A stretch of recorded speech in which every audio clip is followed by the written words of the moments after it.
Hey there, little champs. Welcome back to Classroom Catalyst. I hope you're all having an amazing day. So, today we are here with the question and answer session for the poem Hum Anek Kintu Ek from Class 3 Hindi Veena book.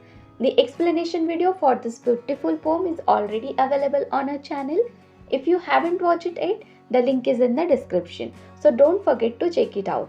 और हाँ, ये class 3 Hindi Veena book की एक pome है और इसके बाकी सारे चैप्टर्स और उनकी वर्कशीट के वीडियोस भी चैनल पर ऑलरेडी अवेलेबल हैं। अगर आप सारे चैप्टर्स और उनकी वर्कशीट वीडियोस देखना चाहते हैं तो उनके लिंक्स आपको नीचे डिस्क्रिप्शन में मिल जाएंगे। और हाँ, मैंने एक प्लेलिस्ट भी बनाई है जिसमें आप इजीली सभी चैप्टर्स और उनके वर्कशीट्स के वीडियोस देख सकते हैं। So don't forget to check it out. Now let's begin with the question and answer. तो बातचीत के लिए यहाँ पे पहला प्रश्न पूछा गया है, आप किस देश में रहते हैं और आपका प्रदेश कौन सा है। तो दो क्वेश्चन पूछे हैं एक ही क्वेश्चन में। आपको बताना है कि आप कौन से देश मतलब कंट्री में रहते हैं और कौन से प्रदेश में रहते हैं। प्रदेश मतलब कि स्टेट बतानी है। सो यहाँ पे मैं मेरा आंसर बताती हूँ। मैं भारत में रहती हूँ, मेरा प्रदेश महाराष्ट्र है। तो यहाँ पे मैंने मेरी कंट्री बता दी भारत, और प्रदेश मतलब कि स्टेट क्या है, महाराष्ट्र है। ठीक हो गया। चलिए नेक्स्ट क्वेश्चन करते हैं, आपके घर में कौन सी भाषा बोली जाती है। अब क्योंकि मेरा प्रदेश महाराष्ट्र है, मेरे घर में कौन सी भाषा बोली जाती है, मेरे घर में मराठी भाषा बोली जाती है। तो ये आप बताओगे कि आपके घर में कौन सी भाषा बोली जाती है ना। दोनों क्वेश्चन के आंसर सबके डिफरेंट होंगे। ये आप पे डिपेंड करता है कि आप कौन से प्रदेश से हो, है ना, फर्स्ट क्वेश्चन का आंसर। और सेकंड में भी आपके घर में कौन सी भाषा बोली जाती है वो आपको बताना होगा।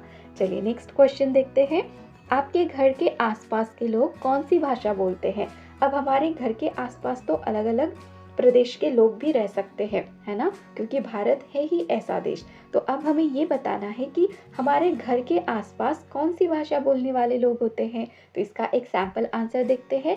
मेरे आसपास या फिर मेरे घर के आसपास के लोग मराठी, हिंदी और कुछ अन्य भाषाएं बोलते हैं।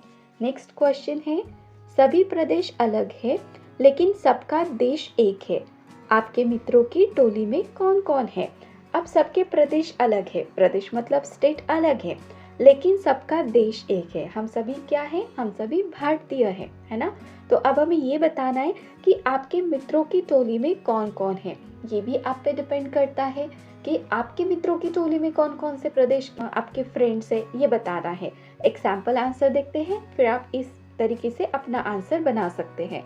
मेरे मित्रों की टोली में अलग अलग प्रदेशों और भाषाओं के लोग हैं, जैसे महाराष्ट्र, छत्तीसगढ़, गुजरात आदि। सभी मिलकर एकता का उदाहरण है। तो इस तरीके से आप अपना आंसर बना सकते हैं। चलिए नेक्स्ट क्वेश्चन करते हैं, सोचिए और लिखिए, हम अनेक हैं किंतु एक है, उदाहरण देकर इस बात को समझाइए। चलिए अब इसे सॉल्व करते हैं। देखिए, हम अनेक हैं किंतु एक है, इसे अब हमें उदाहरण एग्जाम्पल देकर समझाना है। तो कैसे समझाएंगे, हम अनेक हैं किंतु एक का मतलब है भले ही हमारी भाषाएं, पहनावे और संस्कृतियां अलग हो, लेकिन हम सभी क्या है, हम सभी भारतीय है, यही हमारी पहचान है ना। चलिए नेक्स्ट देखते हैं, कविता में भारत के विविध रूप रंग के बारे में बताया गया है। विविध रूप रंग का क्या अर्थ है। अब यहाँ पे हमें विविध रूप रंग का अर्थ बताना है। तो विविध रूप रंग का क्या अर्थ होता है, भारत की सांस्कृतिक, भाषाएं और भौगोलिक विविधता को दर्शाता है ना। नेक्स्ट क्वेश्चन है, चल रहे मिला कदम, इस पंक्ति में किनके कदम मिलाकर चलने की बात कही गई है। अब ये जो लाइन है चल रहे मिला कदम, इसमें किसके कदम की बात की जा रही है कि किनके कदम मिलाकर चले जा रहे हैं। तो इसका आंसर क्या लिखेंगे, चल रहे मिला कदम में सभी भारतीयों की एकता और साथ मिलकर चलने की बात की गई है। ठीक हो गया। चलिए नेक्स्ट क्वेश्चन करते हैं, शब्दों का खेल। अब इसमें बोला है, कविता से समान ध्वनि वाले शब्द छांटकर लिखिए। अब कविता में जो ऐसे समान ध्वनि वाले शब्द हैं उन्हें ही लिखेंगे, जैसे कि प्रदेश। तो प्रदेश के साथ में समान ध्वनि वाले दो ही शब्द है, एक आता है वेश और एक है देश। तो यहाँ पे लिखेंगे वेश और देश। नेक्स्ट है हम, तो हम के साथ में समान ध्वनि किसकी है, कदम की। तो यहाँ पे आएगा कदम। नेक्स्ट है रंग, रंग अंग, है ना, अंग आया है कविता में। नेक्स्ट है बोलिया, तो बोलिया के साथ क्या होगा, टोलिया। नेक्स्ट क्वेश्चन करते हैं। समान ध्वनि वाले कुछ शब्द अपने मन से लिखिए। अब तो हमने कविता से लिखे थे, अब हमें अपने मन से लिखना है। जैसे कि बोली, तो बोली के साथ में समान ध्वनि किनकी आती है? जैसे कि टोली, झोली, डोली और होली। नेक्स्ट है एक, एक के जैसे नेक, अनेक, प्रत्येक और टेक। नेक्स्ट है राग, राग के जैसा बाग, आग, धाग, त्याग। ठीक हो गया। चलिए नेक्स्ट क्वेश्चन करते हैं। भूमि शब्द जोड़कर नए शब्द बनाइए। अब हमें ये भूमि शब्द जोड़ना है और यहाँ इनके साथ नए शब्द हमें बनाने हैं। ठीक है, चलिए कैसे बनाएंगे देखिए। यहाँ पे ये जो है रन है ना, रन के साथ में भूमि जोड़ देंगे, क्या होगा? रणभूमि। ठीक है, पितरु के साथ में भूमि जोड़ देंगे, क्या होगा? पितृभूमि। मातृ के साथ में जोड़ देंगे मातृभूमि। बट यहाँ पे दो ये जो सर्कल्स है ये तो खाली है ना, इन्हें फिल करना होगा। तो चलिए पहले इन सर्कल्स को फिल कर देते हैं। यहाँ पे लिखते हैं कर्म और यहाँ पे लिख देते हैं जन। अब भूमि शब्द जोड़कर नए शब्द बनाते हैं। रणभूमि, नेक्स्ट होगा कर्म भूमि, देन पितृभूमि, फिर जन्मभूमि और लास्ट में लिखेंगे मातृभूमि। ठीक हो गया। चलिए नेक्स्ट क्वेश्चन करते हैं। समझिए और लिखिए, कविता की पंक्तियाँ पूरी कीजिए। अब ये क्वेश्चन आप तब कर पाओगे जब आपको कविता अच्छे से लर्न होगी, है ना। तो चलिए इसे सॉल्व करते हैं। यहाँ पे फर्स्ट लाइन है कई प्रदेश के। इसके बाद हमने कविता में क्या पढ़ा था? किंतु एक देश के। विविध रूप रंग है, भारत के अंग है। भारतीय वेश एक, हम अनेक किंतु एक। बोलियां हजार है, टोलियां हजार है। कंठ भी अनेक है, राग भी अनेक है। किंतु गीत बोल एक, हम अनेक किंतु एक। एक मातृभूमि है, एक पितृभूमि है। एक भारतीय हम, चल रहे मिला कदम। लक्ष्य के समक्ष एक, हम अनेक किंतु एक। ठीक हो गया। चलिए नेक्स्ट क्वेश्चन करते हैं। सही अर्थ की जोड़ी बनाकर लिखिए। यहाँ पे पहले तो हमें जोड़ी बनानी है, फिर लिखना है। जैसे कि कंठ, कंठ की जोड़ी किसके साथ लगेगी? कंठ मतलब गले को कहते हैं ना, सो कंठ की पेयर किसके साथ लगाएंगे? गले के साथ, गला।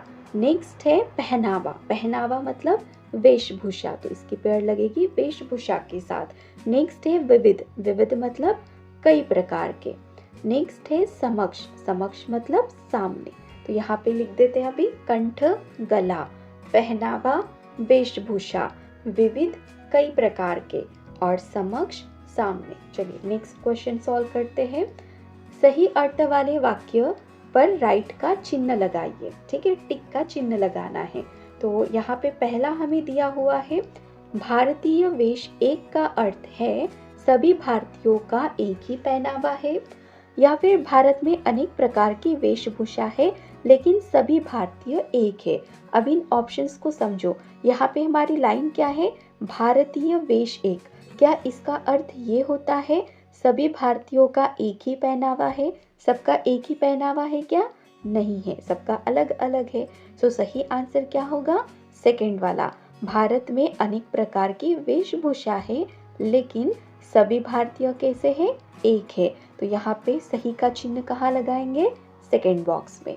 अब यहाँ पे नेक्स्ट है बोलियां हजार है। इसमें हजार का अर्थ क्या है? बहुत सारी बोलियां है या हजार बोलियां है? इसका मतलब क्या होता है? बहुत सारी बोलियां है। तो यहाँ पे सही का चिन्ह कहाँ लगेगा? फर्स्ट के आगे, कि इसमें बहुत सारी बोलियां है। चलिए नेक्स्ट क्वेश्चन करते हैं। पढ़िए और जानिए। पढ़ना है और इसे समझना है। मेरा नाम अथोइबी है, मैं मणिपुर में रहती हूँ। मुझे खाने में एरोम्बा बहुत पसंद है। ठीक है, अब इसका नाम क्या है? अथोइबी। आपको ध्यान में रखना है क्योंकि आगे ना क्वेश्चंस पूछे हैं। जैसे कि अथोइबी, अथोइबी ये कहाँ की है? मणिपुर की है। और इसे खाने में क्या पसंद है? एरोम्बा बहुत पसंद है। ठीक हो गया। चलिए अब आगे देखते हैं। ये लड़का बताता है मेरा नाम गुरप्रीत है, मैं अमृतसर का रहने वाला हूँ। मैं बोल नहीं सकता, मैं संकेत भाषा में बात करता हूँ। खाने में मुझे मक्के की रोटी और सरसों का साग पसंद है। अब ये कहाँ का है? अमृतसर का है। और ये बोल नहीं सकता है, संकेत भाषा में ही बात करता है और खाने में मक्के की रोटी और सरसों का साग इसे काफी ज्यादा पसंद है। चलिए नेक्स्ट देखते हैं। अब यहाँ पर ये आती है पूर्वा। मेरा नाम पूर्वा है, मैं महाराष्ट्र की रहने वाली हूँ, मैं मराठी भाषा बोलती हूँ, खाने में मुझे पुरणपोली पसंद है। तो ये है पूर्वा, ये महाराष्ट्र की है, मराठी भाषा बोलती है और इसे खाने में क्या पसंद है? पुरणपोली। पुरणपोली महाराष्ट्र की फेमस डिश है। नेक्स्ट देखते हैं। मेरा नाम वेंकट है, मैं तमिलनाडु का रहने वाला हूँ, मैं तमिल भाषा बोलता हूँ, खाने में मुझे इडली सांभर पसंद है। तो इसका नाम है वेंकट, ये तमिलनाडु का रहने वाला है और ये तमिल भाषा बोलता है, खाने में इसे इडली सांभर काफ़ी ज़्यादा पसंद है। चलिए नेक्स्ट देखते हैं। तो इनसे हमें क्या समझ में आ रहा है कि ये अलग अलग प्रदेश के। देखिए पहली तो ये मणिपुर की थी, इससे खाने में क्या पसंद था? एरोम्बा, तो ये वहाँ की फेमस डिश हो सकती है। फिर ये था अमृतसर का गुरप्रीत, इसे खाने में क्या पसंद है? मक्के की रोटी और सरसों का साग, और इसकी भाषा भी इसने क्या बताई? संकेत भाषा में बात करता है। फिर इसके बाद हमने महाराष्ट्र की बात देखी, तो ये मराठी भाषा बोलती है और पुरणपोली पसंद है। फिर ये वेंकट तमिलनाडु का है, ये तमिल भाषा बोलता है और इसे इडली सांभर, मतलब यहाँ तमिलनाडु में इडली सांभर फेमस है। तो ये हमें समझ के चलना है। चलिए नेक्स्ट आता है। नाम मेरा हंसा है, मैं गुजरात की रहने वाली हूँ, मुझे गरबा डांडिया नृत्य बहुत पसंद है, मुझे खाने में ढोकला खांडवी पसंद है। तो ये है गुजरात की हंसा, इसे गरबा डांडिया नृत्य बहुत ज़्यादा पसंद है और खाने में ढोकला और खांडवी पसंद है।